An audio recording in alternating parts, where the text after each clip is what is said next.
Welcome to the new release time for Foreplay Radio Sex Therapy. The latest episodes now on Fridays for weekend date night listening to help couples keep it hot. Hello again and welcome to Foreplay Radio Sex Therapy. I'm your host, certified sex therapist Laurie Watson, author of Wanting Sex Again, and blogger at Psychology Today and WebMD. And I have with me Dr. Adam Mathews, my co-host, who's a couples therapist, psychotherapist, and president of NCAMFT. Foreplay is dedicated to helping couples keep it hot. Each episode, we cover an aspect of sex that impacts your sex life and something that you can relate to. So if you find our discussions helpful, please give us a review on iTunes or Stitcher. We would love it if you would tell a friend about us. You can find us also on the web at foreplayrst.com. And if you have a comment or a topic that you'd like us to talk about, we'd love to hear from you. Please send them to us at info@foreplayrst.com. Thanks for listening. Now on to today's topic. Adam, I'm so glad to have you back. I'm glad to be back, Laurie. It was really hard to just do this monologue for 30 minutes last time. I'm sure it was great. I know it was great. Thank you, but it was hard without you. Well, how was your snow day? Horrible. Well, I hate the snow. You do? No, I don't. I love the snow on the first day, right? Everything's fresh and clean. Everybody's super excited. You wake up. It's a winter wonderland. I know. You know, everything's, day off of school. Snow law is in full effect. You know about snow law? No. What's the snow law? Snow law is in anything that can happen on a snow day. So you can eat pancakes on a Tuesday, because you're snowed in. You can eat as much as you want. You can watch as much TV as you want. You can be lazy. You can snow law. Snow law is in full effect. But like calories don't count. We don't need to worry about carbs on a snow day. You don't have to return any phone calls. The world kind of stops. In Raleigh, especially it does in the South, stop. Yeah. In the South, everything we had freezes up.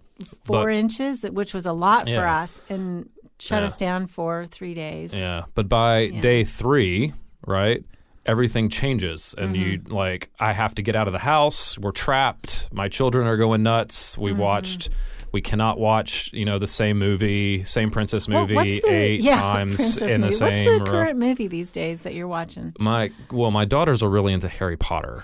Oh, thank goodness. So I love Harry Potter. I do too, but we're not going to let them watch the movies until they've read the books. Yes. And so we only have we're only 2 movies in. I see. And so it's the same 2, and they want to watch them over and over and over. I don't know what's wrong with children that they can't just watch a movie once and then move on. Yeah, no. But so when you're trapped inside with them and we're watching, I love it, but over and over and over again, it makes me, it feels like death. Yeah.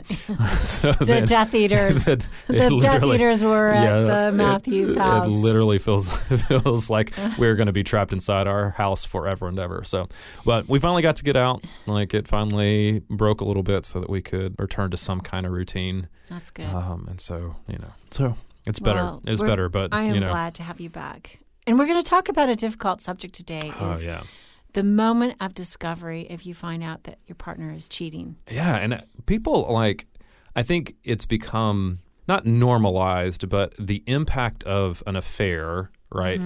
We don't talk about it often enough as a trauma, right? But that's really what it is, especially the discovery of one. It feels super traumatic because it is. Yeah, it is. It is absolutely traumatic. Yeah. I mean, people tell me, I feel like the earth swallowed me. And I think the reason is it's not, I think therefore I am, but I am loved, therefore I am. And when the moment of the sense of the person you think loves you the most, suddenly you believe doesn't love you, it is really like you barely exist. I mean, people tell me all the time they get lost going to the grocery store, to the dentist, places that they've been regularly. They can't find their way because it really is traumatic. Yeah, and acute stress. In the world, it literally turns everything upside down, right? Everything they thought they knew, they start to question. That's right. That's right. And so, oftentimes there is a prelude to the discovery. Maybe your partner starts to act funny and is staying longer at work, or there's this sometimes even suspicious behavior. You find traces of things and you ask about it, and suddenly they're saying, no, that's not what's going on. So you begin to doubt your senses. But there's this growing sense of dread, and sometimes it's an absolute surprise, one moment. But many times there's kind of a buildup. And people ask me things, what to do. And, as a therapist, my role is not necessarily to tell people what to do. You're not, right? We don't give advice. We're not advice givers. Yeah, we don't say you should do this, you should do that. We help them in a process of discovery. And I think as marital therapists, even when an individual comes into us and says, "Hey, I'm really afraid of this. What do you think?" We have to sit with them and talk them through it. But as a podcaster, we can be a little more specific and direct, right? As a podcaster, I'm going to tell you what I really think. That's right. Unfiltered opinions coming, right? I like that. We're going to be a little unfiltered today. So as a podcaster, I would say to be aggressive. To sit, not aggressive emotionally, but to take direct, active steps. You mean when you're suspicious that when an you affair are is taking suspicious, place? You should say, "May I have your phone?" And if your partner refuses, you really need to get into that. Now, I know that there's the pursuer-distancer thing, and many distancers who are not having affairs would feel very invaded by their partner asking to see their phone. But in general, in a spousal relationship, there should be no secrets, right? I mean, if they're texting somebody, why can't you just see it? And it feels like such an invasion of privacy these days, right? Because our phones have become like an extension of ourselves. Yeah, our inner self. Almost. But that is also the primary way in which affairs either develop or that get communicated is through some kind of digital communication, oftentimes through our phone.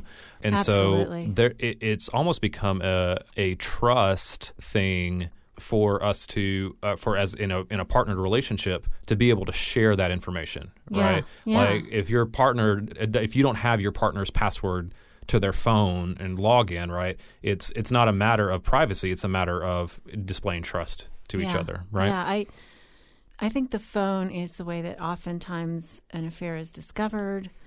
And you're right, it's a very private thing. But I think between partners, there has to be an openness in general. I mean, there are certain reasons, right? Like on my phone, it's password protected because occasionally I have client information on it. So I need to protect that. And there are good reasons for it. But if my husband said, "Who are you texting?" I would say, "Here's my phone. Yeah. Here you go." Right. Because we want to allay suspicion. We want to build trust. Yes. Yeah. And transparency is kind of the foundational nature of trust. So being able to do that is important. Absolutely. I think the next thing is, I would say, hire a PI. If you're really suspicious and your partner keeps saying no, no, no, no, no. I mean, I think if it is extended, let's say 6 months of no, no, no, no, no, I'm not having an affair, and you really suspect it, and there are multiple signs of that, then I would say get it over with. Yeah. Hire a PI, figure it out. It's so easy to discover somebody having an affair these days. It's ridiculous. And by the way, if you are having an affair, it's just, expletive easy to find it out. Are you kidding me? Yeah. There are cameras everywhere. Are you kidding me? It's a digital age. It's gonna come out, right? That's what I think. I think most people have an affair. Are you affair. laughing at my expletive? I'm laughing at just like I mean I think people have a hard time believing that. Like they think they are covering their tracks, but it will come out eventually. It is absolutely traceable. It's not you're not Don't as kid good yourself. as lying or as covering your tracks as you think you are. Nope. Yeah. Nope. Absolutely. So. And then we want to help you with an action plan for what you do if you do discover. And, the odds of you listening to this and, referring back to it, should this happen to you, first of all, you have our sympathy. We know it is an enormous trauma. We also think, as marital therapists, that it is not the end of a marriage. No, we want to say good news here. Not the end of a marriage necessarily, but it is a big breach of trust. It is something that needs to be overcome. Yeah. And there are two parts. There is your partner's cheating, and there is also the responsibility of the betrayed partner to figure out, okay, what's going on in the marriage that left us vulnerable, Yeah. I think the hiring of a PI can feel like a traumatic step, though, in and of itself. Yeah. It can feel a little seedy, I think. Yeah. But what you're talking about, though, is that you at times need objective proof to prove that you are not crazy. That's right? Because the that's primary the hard reason, thing. because an extended period of feeling like you're crazy scrambles your own brain. Oh, yeah, absolutely. It makes you not just doubt yourself, but doubt your partner. And so you can't, because I think at first it presents like that, right? It presents as it could go either way. Yeah. There could be a logical explanation for it, and that's probably what your partner's presenting, but it could be something else as well. And so you when you don't know, getting some objective evidence from a third party can be really, really helpful and lay to bed some of those doubts and fears. And if you're a totally paranoid person, and I'm feeding your paranoia, I mean, ask your best girlfriend or your best guy friend first and say, you know me, you know I'm paranoid. Is this the right step for me, or am I just paranoid and controlling or jealous? I mean, those kinds of things are another pathology, another podcast. But okay, so what do you do in the moment that you find out? First of all, I would say don't panic. You tell your partner calmly. You say, I've made this discovery, or I believe you're having an affair. Maybe it's not with actual proof. I believe you're having an affair, and we need to level with each other. You need to tell me what's going on, because I will figure it out if you don't, know. I mean, computers and phones, they're all downloadable. Everything that you type is saved somewhere. Yeah. And so those things are discoverable. So you need to be really calm and say that. I think the next thing is don't tell the kids, right? Don't drag the kids into the middle of it. If you are a family, even though it's very tempting to want sympathy from people that you love the most, which are your children, don't tell them. Yeah. Are you kidding me? I mean, that is marital content. That is not their business. It will traumatize them, keep them out of it. If they see you crying, it's understandable that they're going to ask and just say, mommy's upset or daddy is, having a really bad time.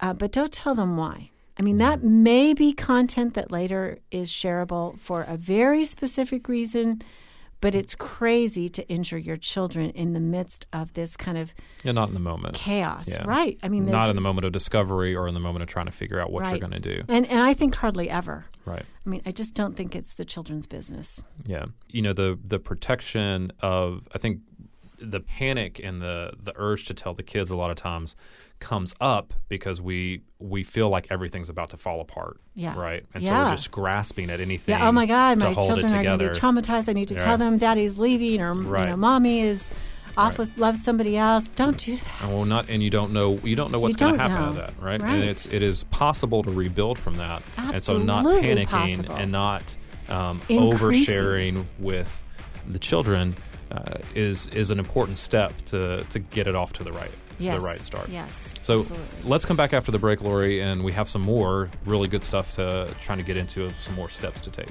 Okay, thanks.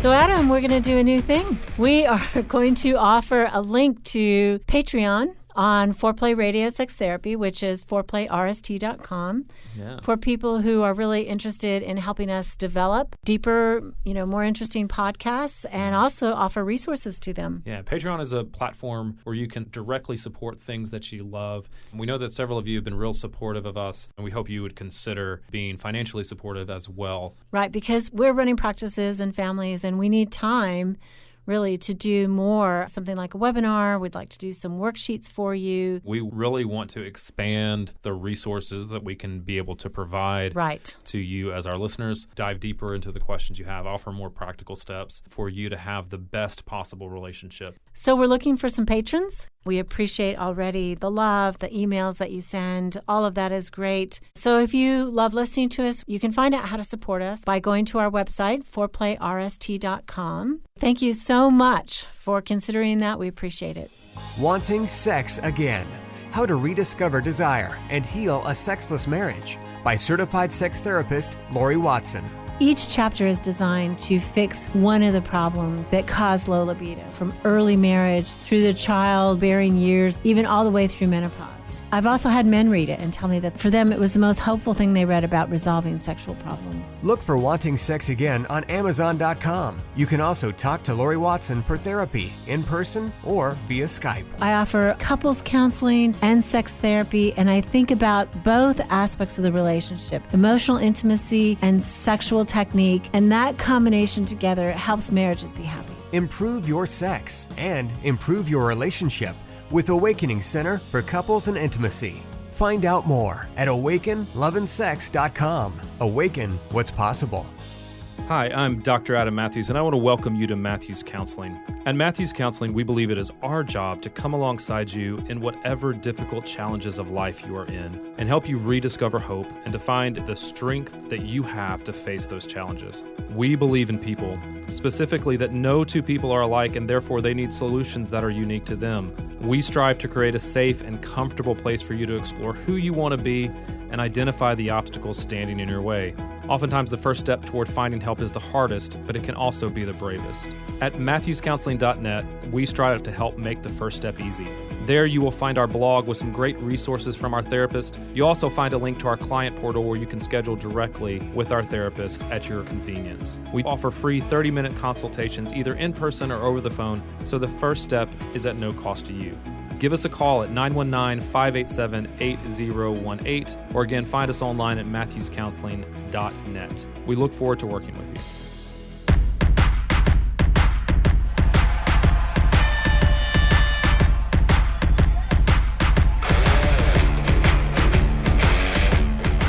Okay, we are back with what to do in the moment of discovery, the early stage of figuring out if your partner is cheating. Yeah, how to manage this trauma/emergency. Yeah, and we just said don't tell the kids. I would also say don't tell the relatives. You know, you need one person that you can confide in. And this is a big one because it's so difficult to hold it all inside and act normal. Yeah. You know, you want to go out and tell everybody, and you want to tell their relatives and your family and your mom and dad and your brothers and sisters. Don't do it. People tend to overtalk. They overshare. Because they're just wanting all the advice that they could possibly get sometimes, or sometimes they just want to vilify and rant and get it all out. Yeah, and I think they're so unstable. They're looking for stability, and if I tell you, you know, you'll verify this sense of I was crazy or I was foolish or all that, and so they're looking for stability. And I think the point here of don't tell the relatives. Tell me if you agree with this. Is that a lot of times people are going to be on your side. Absolutely. In every relationship, your family is going to be on your side. Your family is going to be on your side.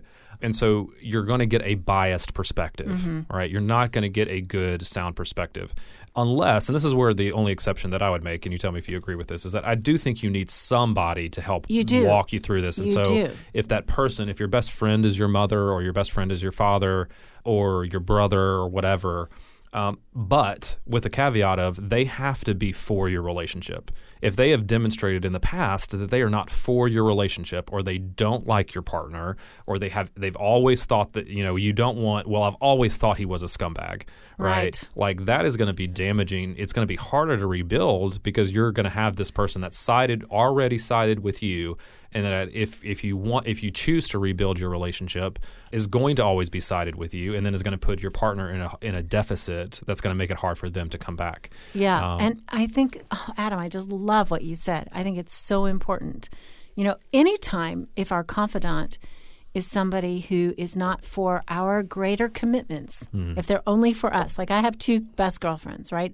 One of them is for me. One of them is for us. Yeah. So if I want sympathy, you know, then I might tell the one. Yeah. But if I want reality, I'm going to tell the other. I heard something recently on a podcast that I thought was so smart, or maybe it was a video, but the person said, if your friend, you know, your friends are basically going to tell you how great you are and how much your partner sucks. Yeah. So tell an enemy. Yeah.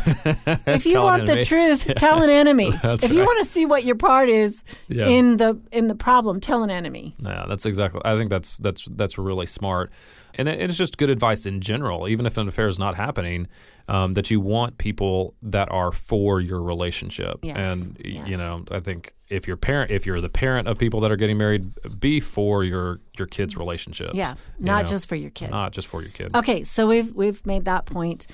Secondly, I think don't make a threat against the third party. Certainly do not call, do not show up at their home, at their work, and make a threat. However, I think a phone call that is saying, hey, I know about it, is not a bad idea. Tell me what you mean by that. So Like, I think calling the third party and saying, I have concrete proof, and only if you have concrete proof, not if you're just crazy jealous or suspicious. Only if you have concrete proof.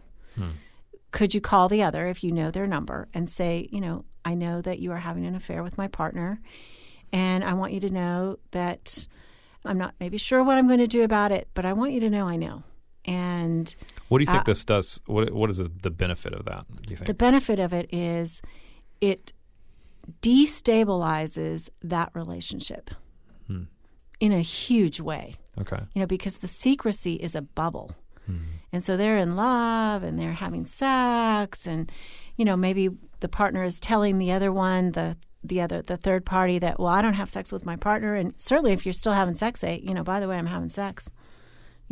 So whatever they're telling you, we're still sexual too. And really, I think that destabilization is helpful to ending the affair more quickly. Yeah. I think the other thing is, and this is really dicey, and I'm not sure what you think of this, Adam, but I think separating, because suddenly the fantasy is, right, I can have this person over here and I can have my partner. So I got my cake and I'm eating it too. And if you say to your partner, move out, go be with them. It's like, I don't know that I really want to go be with that person. It's like that I think is another destabilization. I think I want to go back to the calling the person too. Okay. But on both of those fronts, I think the ability to do that hinges on your ability to be sane and not be emotionally reactive. Yeah, and not be threatening. Yeah, especially not you can't do that. Especially not in the beginning. I've rarely seen. I think I understand what you're saying about calling the other person. I've just rarely seen or heard about it going well. Usually, it is like the other person responds, and they get into this back and forth that is really healthy, and then they find out a bunch of the third party responds with some very hurtful information. Yeah, okay. Okay, that's good. And so, like, they start texting about certain things that they've done with their partner, and it turns into this mushroom cloud of information. Okay, I get that. And so I think if you are depends emotionally... on how sane you are. Yeah, I think so. I think because this makes you crazy. And it does make you crazy. It is the huge crazy maker. So I think if you can make that step where it's a one-way communication, like I almost would prefer an email or a text communication that says, I know about this, and then you block the other person from being able to respond to you specifically. Yeah, good. I like that. I really like that. If you can be that emotionally secure where you don't need a response, but you're sending a message to say, I know about this, if you know what you're going to do, saying, I know what I'm going to do, doing that. And I think the same thing goes for separation. I think you have to be really emotionally grounded for it not to roll over into all the emotions that come with it not feeling like it's automatically moving toward divorce. So I would say a temporary separation. Like go somewhere for 2 weeks while you sort your head out and I sort my head out. Not necessarily move out. There you go. But I like that. I like that a little bit better, but I understand where you're going with that. I think that it's so disruptive to the person who's having the affair to suddenly be confronted with, shoot, I'm going to lose my family. Yes. My partner's not going to deal with this. And I think it's really hard with children, though. This is, because we want to keep our children stable. That's a huge priority. But I think that having the partner go away on a business trip for 2 weeks, or whatever, and just say, daddy's gone, or mommy's out of town on business. I do think this, and you tell me what you think about this, but I do think, not presenting it as an ultimatum, but I do think there's a boundaried way to say, I will not continue this relationship if you are continuing the other. Absolutely. And that's where like I'll have a lot of couples that get hung up on this. Yeah. And that's where I think there's the healthy separation of, if you are going to continue this relationship and not completely end it and give me proof that you're completely ending it, then we need to separate until you can figure that out, whether you want to continue this or not. Yep. And that I think comes way too late in the process. I think so too. Yeah. You just can't continue a marriage while there's a third party involved. And it's very hard to work on a marriage if there's a third party involved, because there's this fantasy, and nobody can compete with the fantasy of love without bills being paid, and sex without really having to work it out. I mean, nobody can compete with that. Yeah. But I like that temporary separation to clear your heads and decide what you really want. I don't have this on our list, but go to the doctor. Get an STD check for yourself. Don't believe whatever your partner is saying. Yeah. If they're crazy enough to have an affair, then they're crazy enough to potentially not use protection. Go get tested. To protect yourself. Yeah, absolutely. Yeah. You need to know what's going on, and that you're. And don't sleep with them again without protection until this is completely resolved. Till they've been tested and presented you with the test results. I mean, don't do it. Don't trust it. Yeah, but a lot of people don't do that. I mean, sex. Don't you think sex should be off the table until there's proof that the other relationship has ended, in that sense? Or do you think I don't necessarily. I don't know. Maybe. Yeah, I mean, I think in part it's what you were talking about before of the dualness of that you're it's in both places. You're talking about a clear-cut boundary. You are not with me. I am not with you at this point. I think if you have a pledge of fidelity, right? Yeah. You have broken that pledge. We are not going to be sexual until that pledge comes back. Because I think a lot of people think it's about sex. They try to overdo it. They try to re-engage that sexual relationship so quickly to prove that they can be, to try to win the other person back. Yes. As opposed to entering that with on the same ground as their partner. And affairs, for the record, are sometimes about sex and the sexual difficulties, but not always. I mean, affairs are about two things: what's going on in the partner who has the affair, and what's going on between the partners. And it's not necessarily your fault. If your partner cheated, it's not necessarily your fault. I would say it's rarely the other person's fault. I mean, it's 100% their choice that they are making to handle this. You are not a fool to have not seen it. I mean, people, are good at secrecy, and you are not a fool. No. And you are not a fool to love crazy. someone. Yeah. And you are not a fool to want the marriage. No, to stay in it. I feel there's a lot of people that feel a lot of shame because they want to work on it, and they never thought they would be that person, or they would never want to be on the other side. But blame for it doesn't rest with them. Blame for the decision that their partner made to step outside the marriage, it never resides with them. It's 100% the choice of their partner that they made, and that I think has to be clear. But there's tons of marriages that have recovered from affairs. Absolutely. That have moved, that have rebuilt and are better on the other side of it, right? Stronger. Stronger than they were prior to the affair. That doesn't mean we condone the affair or say, it doesn't make a marriage stronger, but recovering from something like that can. And that's the hope. That's the hope that's there, I think. Yep. Okay. Thanks for listening to Foreplay Radio Sex Therapy with your sex therapist, Laurie Watson, and couples therapist, Dr. Adam Mathews. Hey, help us stay on top here at Foreplay. We'd love it if you would subscribe and share it with your friends. And please take 1 sec and rate and review us. Thanks so much. All content is for entertainment purposes only and should not be considered as a substitute for therapy by a licensed clinician or as medical advice from a doctor.